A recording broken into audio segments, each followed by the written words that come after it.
I'd like to thank Wildwood Claire 1, not just because she gave me a couple of shoutouts that got me lots of new subscribers, hi new subscribers, but also because she consistently leads me to fountains of fundy gold. Like this guy, a virtual encyclopedia of all the dumbest creationist arguments. We're here because there's an intelligence, a design, a purpose, or we are here because everything is just an accidental occurrence of biological forces. If the second is true, and evolution is true, there is no purpose to life. You can live any way you want. There is no God you will be accountable to. The reason that the religion of evolution is so important to so many is because they don't want to be accountable to God.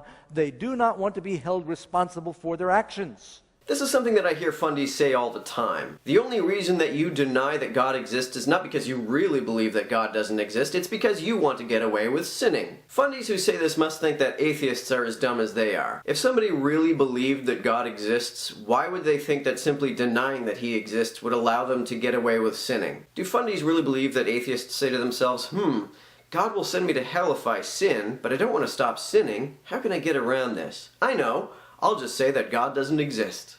Seriously, you really believe that the vast majority of the world's biologists are brilliant enough to come up with this hoax of evolution, but still dumb enough to think that that strategy would work? Creationists seem to believe that virtually everybody in the world with a PhD in biology is actually this dumb. Not understanding this truth regarding evolution and creation is going to skew your whole worldview, and it begins to open the door for misunderstandings regarding the validity of marriage, about racism, about sin and fooling with life and suicide, and so many things that are plaguing our society can be traced back to evolution. Yeah, if we could only turn back the clock to those good old days before people believed in evolution. If we could only go back to the 1840s, when of course there was no such thing as racism or suicide or any of these other things that can be traced to evolution. The idea of the interworking systems and organization and design coming from explosions is so absurd. Someone compared it to dropping a bomb in a pile of logs and getting a log cabin. What are the odds of that? What are the odds of giving a monkey a typewriter? How long would it take him to produce an Encyclopedia Britannica? Can you throw a bomb in a junkyard and get a Boeing 747 or the space station? It's just as plausible to believe in evolution that the organization and the intricate design that you've got in a single cell of life, not to mention the human body, could happen by something exploding.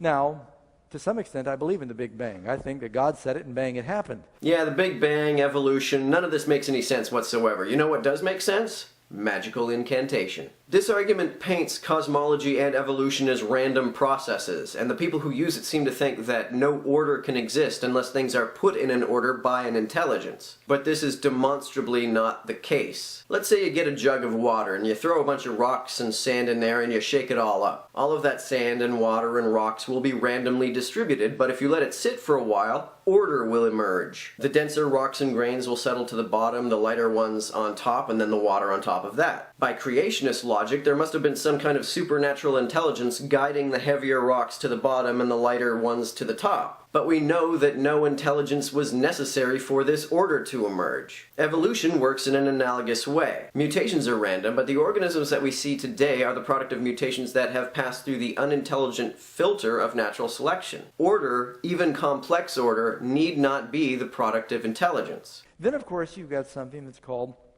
the law of entropy.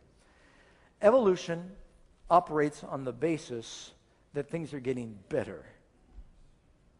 But now I didn't say the theory of entropy. It's the law of entropy, which is the inevitable and steady deterioration of a system or society from order to disorder. Everything we observe in the world today, anything left to itself without outside energy being put into it, without intelligence being added to it, it falls apart. And of course, everybody knows that the Earth has no outside source of energy. And where does the law of entropy say anything about intelligence? Microevolution is very different from macroevolution. Let me see if I can read a definition for you here. Microevolution refers to varieties within a given type. Change happens within a group, but the descendant is clearly the same type as the ancestors. This might be better called variation or adaptation, but the changes are horizontal in effect, not vertical. And science gives a very clear definition of these types. They're called species. And one species evolving into another has actually been observed. What you call macroevolution has actually been seen. Now, the common trick of the creationist is to say, well, things change into different species, but they don't change into different kinds. But what is a kind? Genesis chapter 1 verse 24 says, "And God said, Let the earth bring forth the living creature after his kind, cattle and creeping thing, and beast of the earth after his kind." And even Kent Hovind once said that this actually gives the biblical definition of a kind. The Bible says they're going to bring forth after their kind. So the question is, can they bring forth? And the dog and the wolf can mate and bring forth. They're the same kind. The dog and a banana cannot. They are not the same kind. Well, interestingly enough, that is the scientific definition of a species. According to the definition of kind given by your fellow creatard Kent Hovind, we do actually see things change from one kind to another kind. So stop giving me this BS about how we don't see macroevolution, we don't see things turning into other kinds. Even by the biblical definition, we do see animals change from one kind to another kind.